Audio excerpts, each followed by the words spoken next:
All right, that's my brief commercial for my book, Guerrilla Film Grind, How to Make a Movie for Little or Nothing. I'm Derrick Muhammad.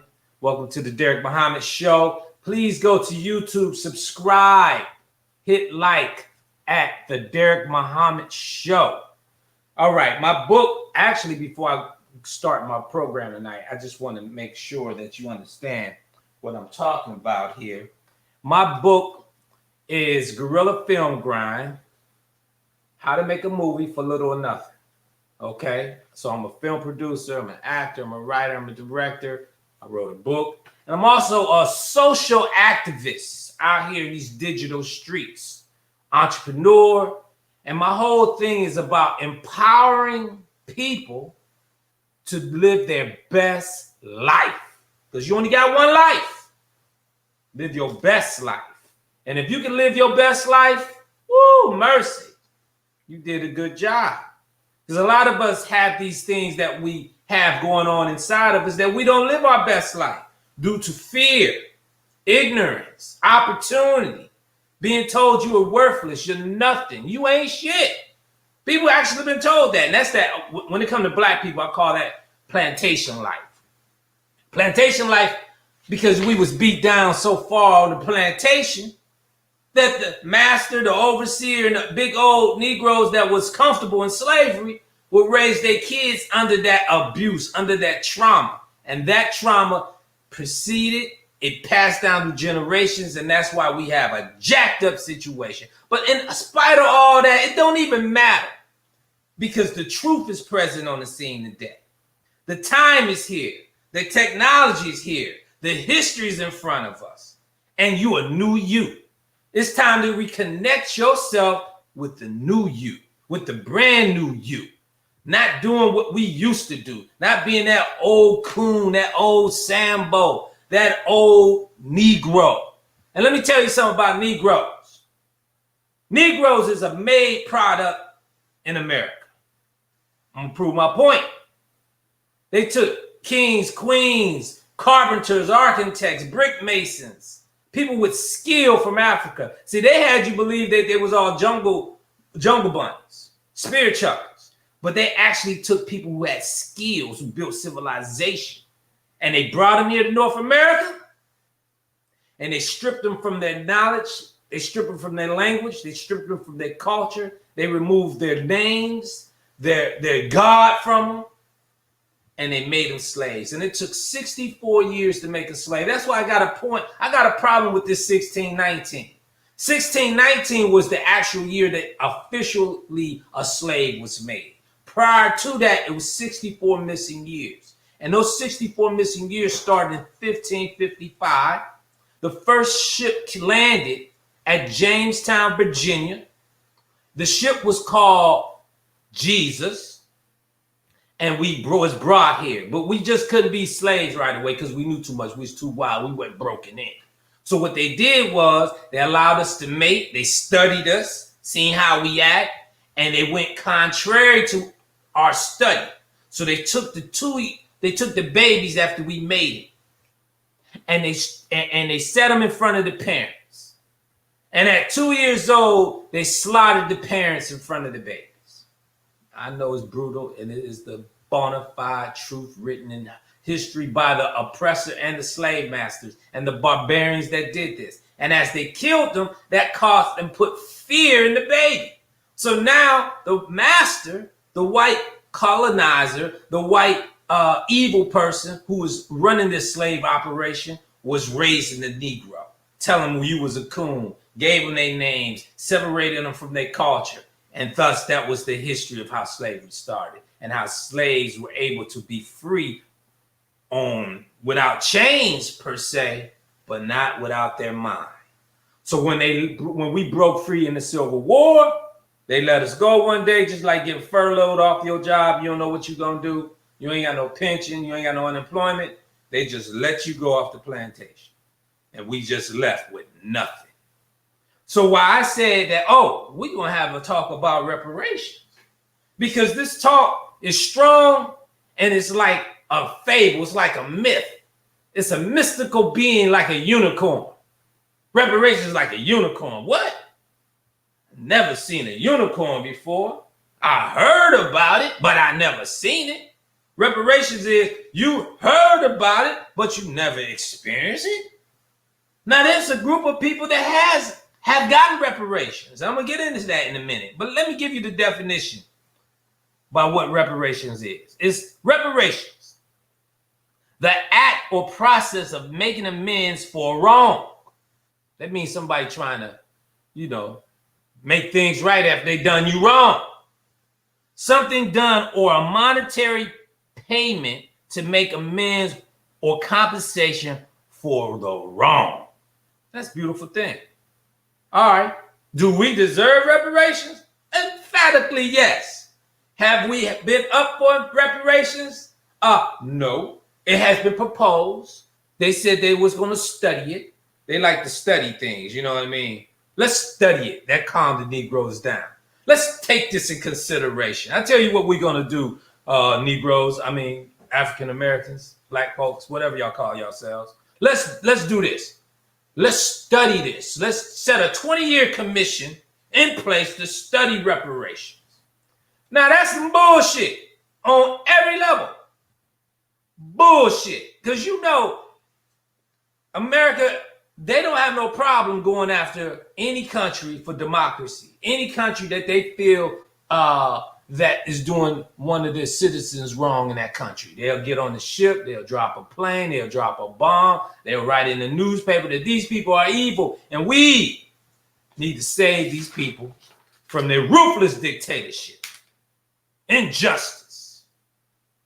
But they won't do that shit for themselves. No.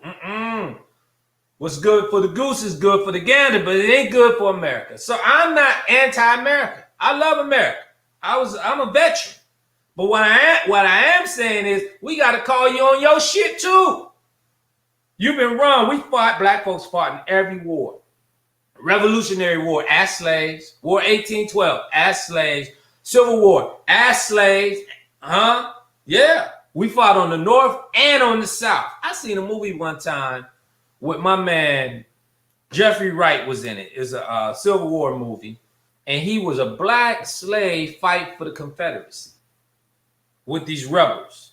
And it was one of the craziest things I ever seen in my life. But he was fighting for the Confederacy. They ended up losing. He went on his way to look for his mama in Kansas City somewhere. But my point is this. They fought on both sides of the war.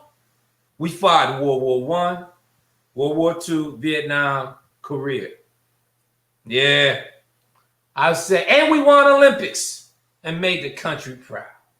And in 1968, Mexico City, Tommy Smith, John Carlos, ended up putting up the Blackfist, man. And now they were stripped of their medals and sent home. But no one asked why they did the Blackfist. They did the Blackfist because in the 60s, we was getting treated like shit. And now they just want you to, you'll be American. That's hypocrisy, man. Hypocrisy. So we're going to stop with this bullshit, this hypocrisy, these niceties, these pleasantries. Let's get down to brass tacks, baby. Do the black people deserve reparations? Type in the comments on Facebook. Let me see. Let me see what you got going on here. Anybody hit me up. Oh, and make sure you hit the like button, share. Go to my YouTube channel and hit the Derrick Muhammad Show. Subscribe. We're looking to get 1,000 subscribers. Not now, but right now. So make sure you pass this along. Karen White said, hell yeah. That's Karen White, the Superwoman.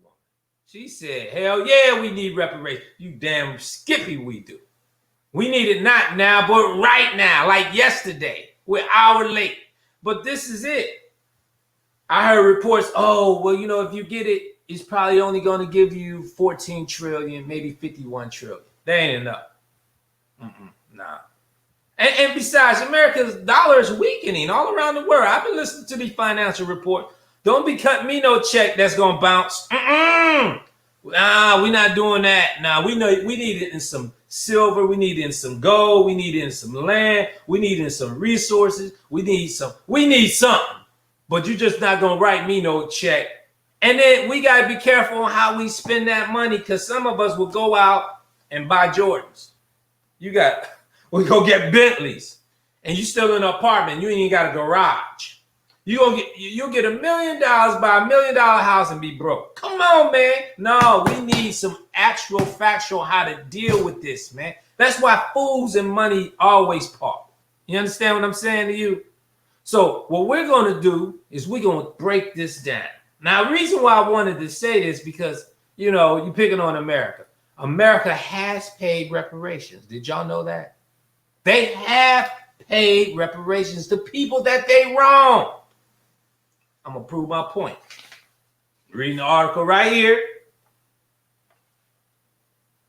In 1932, Franklin Delano Roosevelt, president at the time, decided he was going to go to war with Japan, and he locked up all the Japanese Americans on this side of the continent, put them in concentration camps, encampments they call. Not I shouldn't say concentration camp, but encampments. But they weren't allowed to go nowhere. And later on, after the war was over, and it was like maybe 125,000 people, Japanese descent, in these encampments, right? All over the country. While they was there, later on they discovered in the 1990s, we was wrong. We shouldn't have done that to them poor Japanese people. They were Americans. We was wrong as hell, and let's see how we can compensate these people. Do you know they paid them $20,000? The descendants of them, $20,000 for the wrong that they done to these Japanese people, putting them in encampments, right? $20,000. Pay them. Pay the relatives, all the ones they could find. Okay. I think it broke out to be $1.6 million altogether. $1.6 million altogether.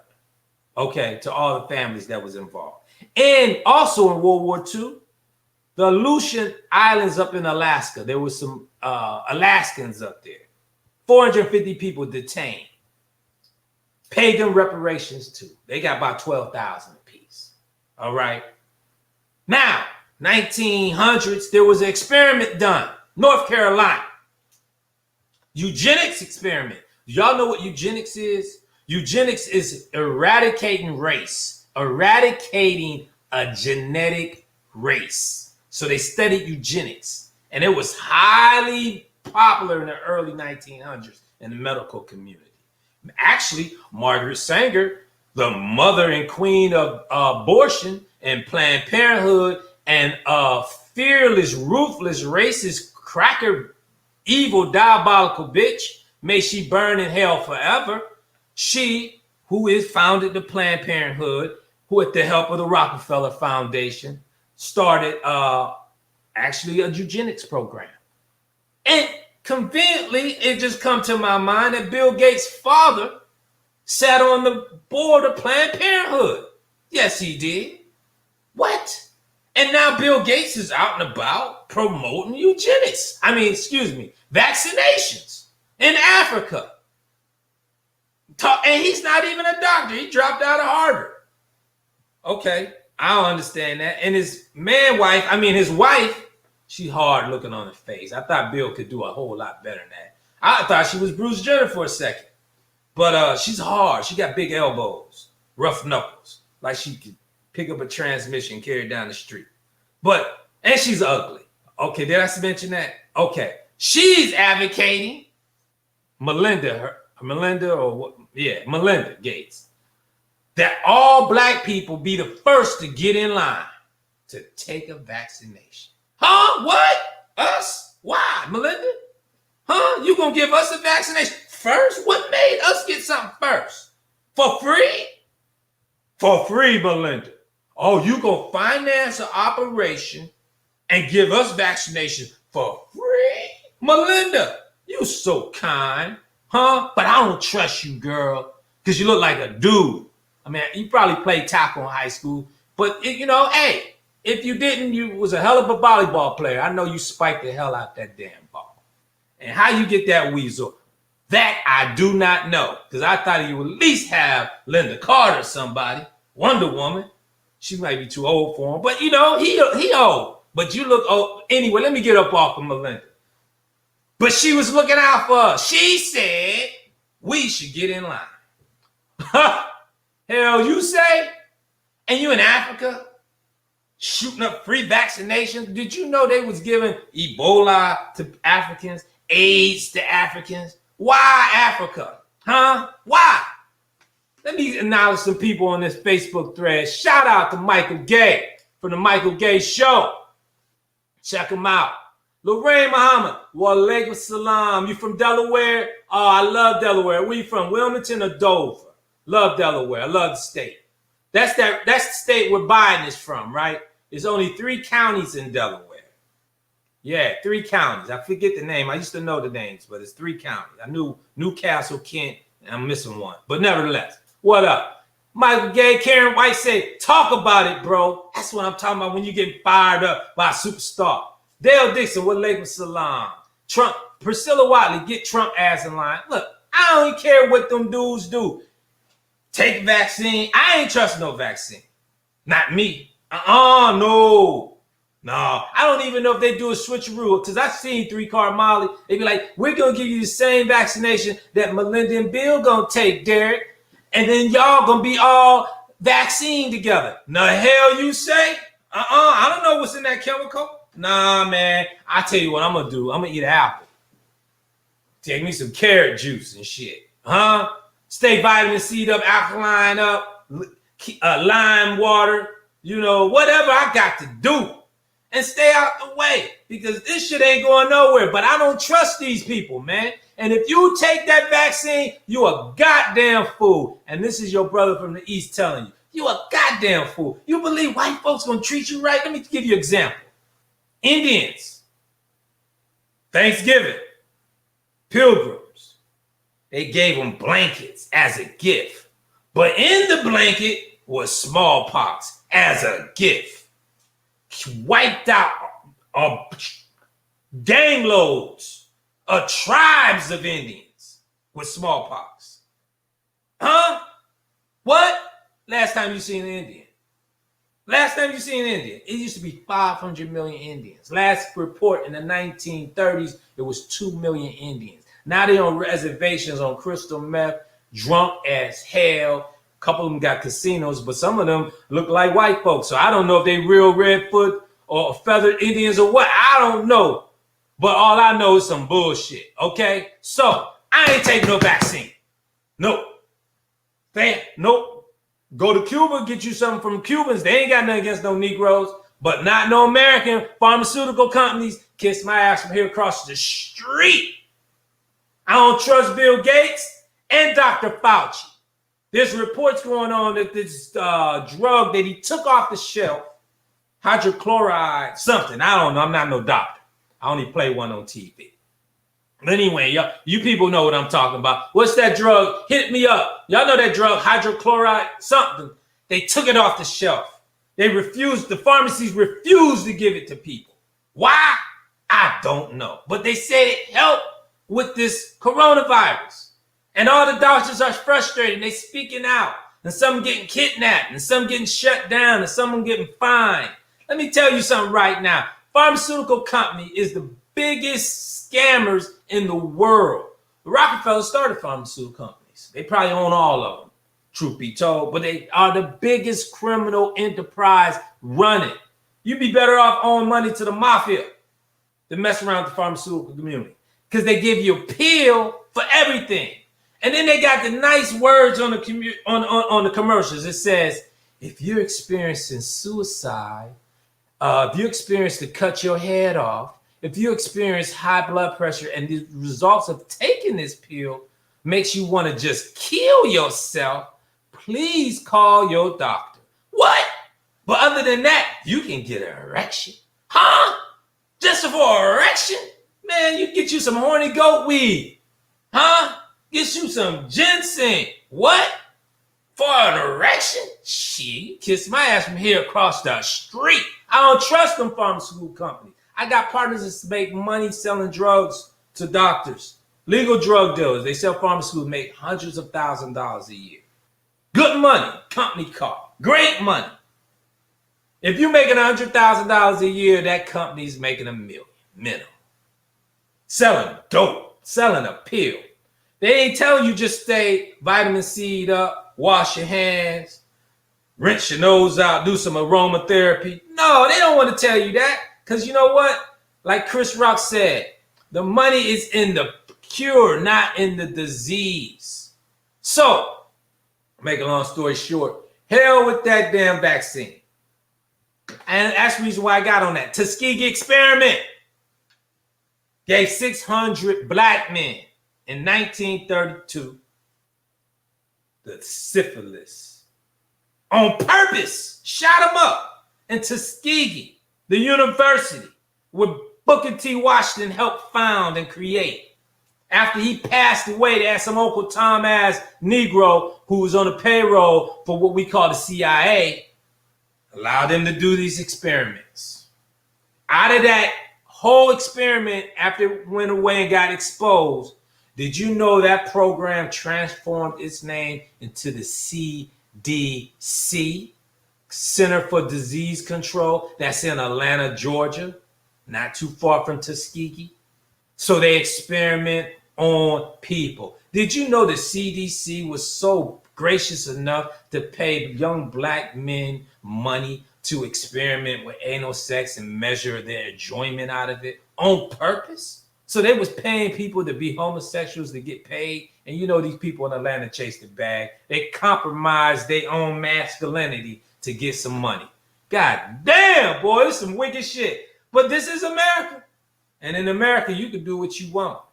You can be whoever you want, long as you ain't black. Then there's some caps on that shit. There's some ceiling, there's some restriction. Because as soon as you figure it out, they move the goal line again. As soon as you figure out, they set up some new rules.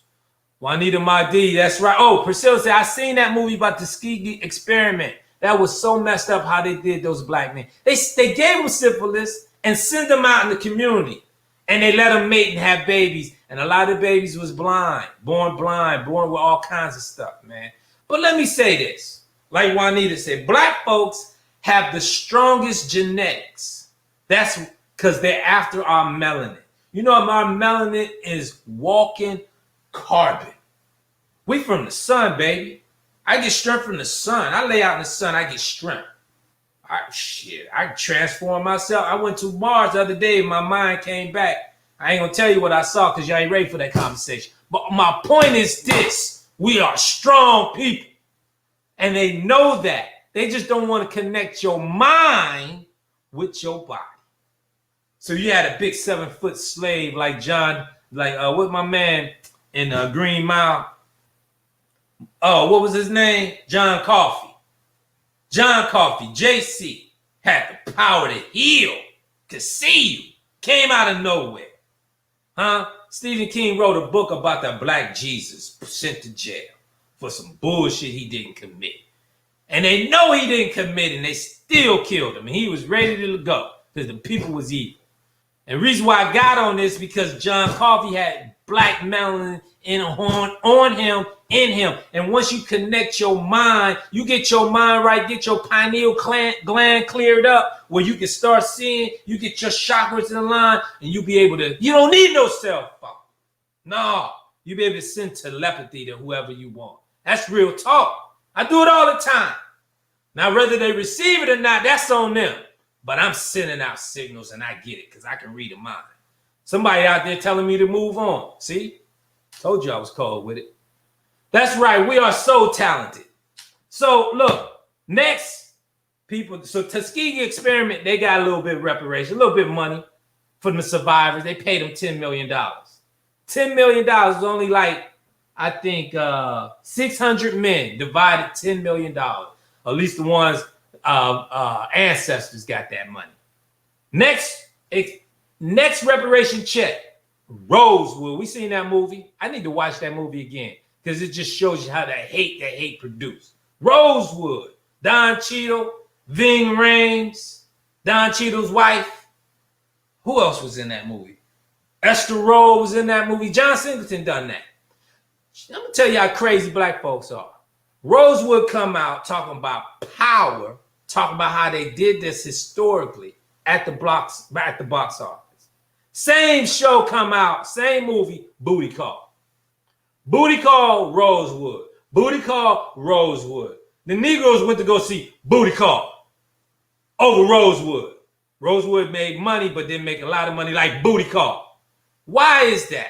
Because we've been dumbed down to the dumbed down factory, baby. They start dumbing you down when you're born. I'm going to prove my point. You know why?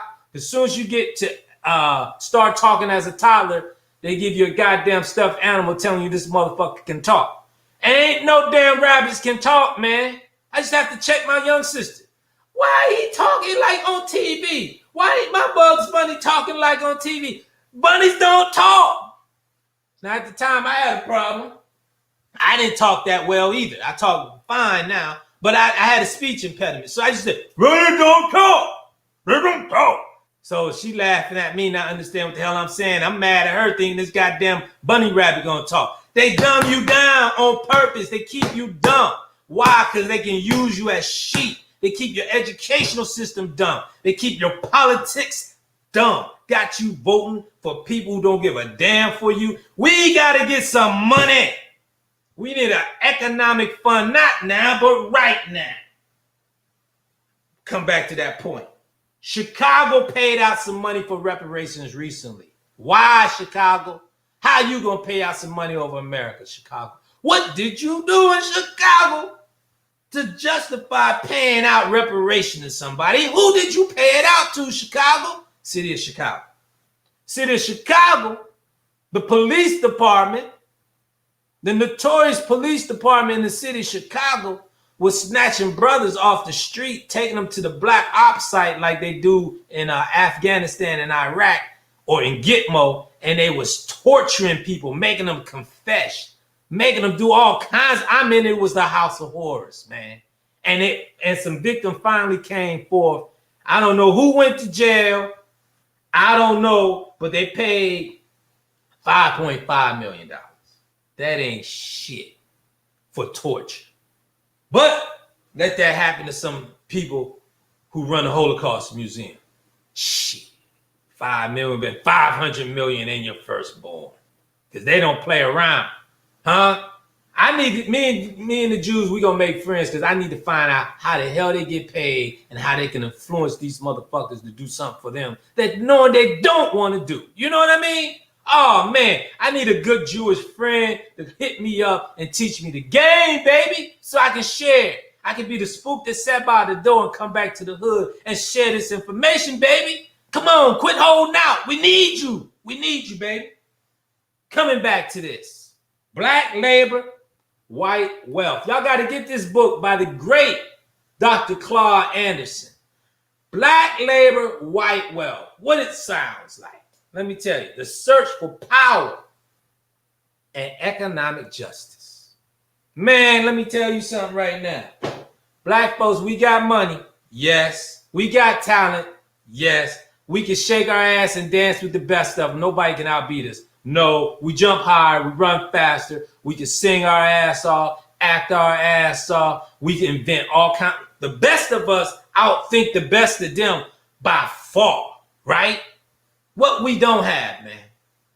The common denominator that we don't have that every other community do have is a simple. It's unity. We still function off of Willie Lynch. Willie Lynch created a system for the Negro to hate, be jealous, and despise one another and keep us divided down to the zip code. Light versus dark or black. Tall versus short, fat versus skinny, woman versus man, old versus young. We got to put aside that bullshit. You know what they call all that? A village. That's a village in Africa. Sharing, commuting, defending itself, protecting the young, marrying, giving offsprings off, growing expeditiously. I like that word like T.I., expeditiously. I don't know if I said it right, but fuck it, it is. My point is this. We have to do the same thing. Not now, but right now. You know why? it's important. We ain't got no time to wait for another generation for these bastards to talk about we need to study slavery. Tom Cotton said, we need to study slavery. Senator Tom Cotton, by the way. I did an expose on his ass the other day on his channel. Talking about slavery was a necessary evil. Say that shit to the Jews. I dare you, Tom. Uncle Tom. Oh, he ain't black, but white boy Tom. I double dog dare you. Like my man off the Christmas story. I double dog dare you. Say that bullshit to the Jews and see what they say. See what they do to your punk ass. You be out picking cotton the next day next to Jethro and Jeremiah. Yes, you will. Shit. Say that bullshit to the Jews. The Holocaust was a necessary evil, Jewish. Get over it. I dare you say that shit to them. They'll run you out of there, tar and feather you. They're going to freeze your bank accounts. I'm going to tell you how that's going to happen. You'll get an audit. Then you get set up with that little girl or some old girl or black girl or boy. It don't matter. You'll be done tomorrow by noon. It'll be over with for you, son. You'll be kissing so much ass after that, you just have brown lips. I'm here to tell you. Say that bullshit to them. And let me say this, since we talking about people talking shit. So, come to my knowledge, word on the street is, former President Clinton, Slick Willie, y'all know what I'm talking about, married to Hillary, okay, because she's a killer. Anyway, Slick Willie says, he threw some shade at Stokely Carmichael. Now, if y'all don't know who Stokely Carmichael is, he's Kwame Ture. Stokely Carmichael was an activist back in the 60s. He was radical. Now, he rocked with Elijah Muhammad. He rocked with the Black Panthers. He rocked with H. Rap Brown. He rocked with Martin Luther King. He rocked with them all. And he coined the phrase that we use all the time, Black Power. He coined that phrase. Brilliant man, Stokely Carmichael. So Clinton get at the funeral, have his words, and it really was it was a voting campaign to vote for Biden. But that's another show. So he says, John Lewis was just a good man, and he was at the forefront of the civil rights movement after King was assassinated, and he almost lost the whole power regime to Stokely Carmichael. And I'm so glad he did. Well, that meant because John Lewis was anti-violent. He was non-violent. He was like, he was at the counter, and he suffered a lot. He got bit by the dogs. He got beat at the Edmund Pettus Bridge in Selma, Alabama. He got some, and he paid the price on what he believed in. Salute to you and rest in power, John Lewis. But Slick Willie, I heard that bullshit you were saying, baby. Come on now. Was the underlining was he was our man. We approved of him. Stokely was radical. He'll pick up a shotgun and shoot a motherfucker. So he was saying that y'all follow John Lewis' non-passive, non-violent approach and try to make people get to like you. Try to make white folks come to understand you in a peaceful way. That's what the underlining tone was, right? Because we're all in it together. Now, I beg to differ. We're not all in it together. Because you, white people, you people in power, y'all had a huge wealth gap. See, did you know that there was a time that white folks got loans from FDR, these FHA? You can get a loan to buy your house, long as you do not sell your house to a Negro. This was written in the document of the loan paperwork. They wanted to keep you away from having generational wealth. There was a time that you could not even buy life insurance. Life insurance build up generational wealth, man. White folks don't have to start over. Their kids go to college and wild out and get drunk and set the place on fire, set themselves on fire, be on heroin for about 6 years, then get off and become a lawyer. These folks got it good because they got generational wealth, but they never wanted us to have generational wealth. Why is that? What is it you worried about us having generational wealth? We don't even want to be bothered with you. We can have our own nightclubs. You got to come messing around, poking around with us. Now, you say with integration, I beg to differ, because even in church, black folks go to church with black folks, white folks go to church with white folks. Now you got these mixed congregations. Here, have at it. I'm not going to argue that point. But the majority of, they got their own, we got our own. We got our own food and culture. They got their own food and culture. We got our games. We play spades. They play euchre. Okay? So what I'm saying is, you ain't got to be mixing. They don't even want to mix with you. They want to mix with you maybe to get something from you, but they ain't trying to be your real friend. Now, I ain't going to say that about all of them, but I'm saying about the majority of them, because the majority rules. The few good ones, ain't no need to even be talking about them. What's understood don't need to be explained. You know who the ones I'm talking about, right? And even with black folks, we got to stop being mean and hateful and wicked. We need to flush our Willie Lynch and Jim Crow Sambo Coon mind right down the shitter. Not now, right now. Coming back to the point. Get that book. Because they ain't gonna cut us no check. They ain't got enough money. Oh, they can print it up, but it ain't worth shit. Not saying I won't take it today, but what I am saying is value is declining rapidly. That's why they're trying to go to this Bitcoin. I don't even know what the hell that is, man. Digital money. Have you ever ate some digital food? Good question, Derrick Muhammad. How the hell you gonna have some digital money? Okay, it's credit. I get it. Yeah. What is the value? Whatever you think is value for. Same thing as the fiat currency, the dollar bill.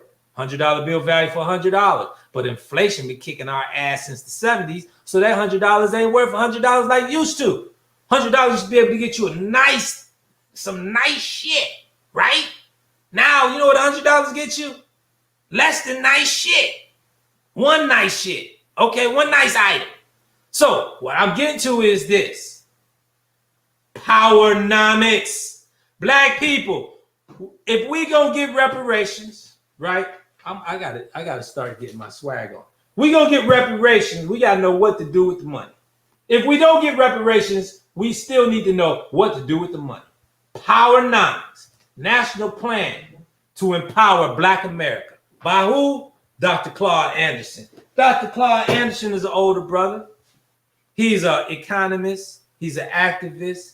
He's a businessman. He helped run campaigns for presidents. He worked in the White House. He's a scholar. He's a jewel. He's a national treasure of ours, man. And that's what we got to, we need to have national treasure. We need to respect our national treasures. So saying all of this, and before I go, because I'm going to be wrapping this up shortly, I want to make sure you subscribe. Go to my YouTube channel, DerrickMuhammad.com. Go to my YouTube channel, The Derrick Muhammad Show on YouTube. Subscribe. Hit the like button. Share. We're going to build this campaign up because we got a lot to share. I'm going to have amazing interviews, amazing guests, amazing topics. And best believe I'm going to keep it real because I'm your brother from the East. Okay? So getting back, we talked about black labor, white wealth, powernomics. Now, I'm going to represent this next book, and some of y'all need to get this book. You ain't got to be no Muslim to read this book, but you need to understand your history. And this history, every black man and woman need to read this book right here. Message to the Black Man by Elijah Muhammad. You can take that or let it alone. I'm smart because of it. You need to read it. You need to know what time it is. You need to know your ancient history. And it's in that book. It's a game plan for history. It's an economic game plan. It's a social game plan. It's what the foods to eat. Man, I'm telling you right now, do yourself a favor. Message to the Black Man. Get that book. You owe it to yourself and to your family. So, we already went down the list. Do we need reparations? Emphatically, yes. Are you going to get it? I don't know. How you going to get it? I don't know. But it need to be talked about. Because if a candidate come to get your vote, If you ain't talking reparations, the fuck out of here. Whoever the candidate is. If you ain't talking about how to right the wrong in the justice system with black folks and the police, get the hell out of here. We do not have time to be wasting to lose another generation. We ain't got another 20 years, man. I'll be old as hell another 20 years, man. You will be too. And we're going to leave this mess that we could fix because we can't wait on benevolent white people to say, you know what? I think I'm going to help those poor Negroes. That ain't never going to happen. I don't give a damn who the president is. We already had a black president. We still in hell. So I'm telling you right now, we need to pull back, regroup, energize, put aside our petty differences. I'm going to be saying that every time I'm on this broadcast. Let's unite on a common cause. Let's unite on what we need to do. Not now, but right now. So, I thank you all for tuning in. I thank you all for listening. Make sure you subscribe to my YouTube channel, The Derrick Muhammad Show. Make sure you be so kind enough to get my book, Guerrilla Film Grind, How to Make a Movie for Little or Nothing. You get that book at DerrickMMuhammad.com. I'll put the details in the link below. And until next time, as I always say, may the best of your todays be the worst of your tomorrows and be extra good to yourself. Peace.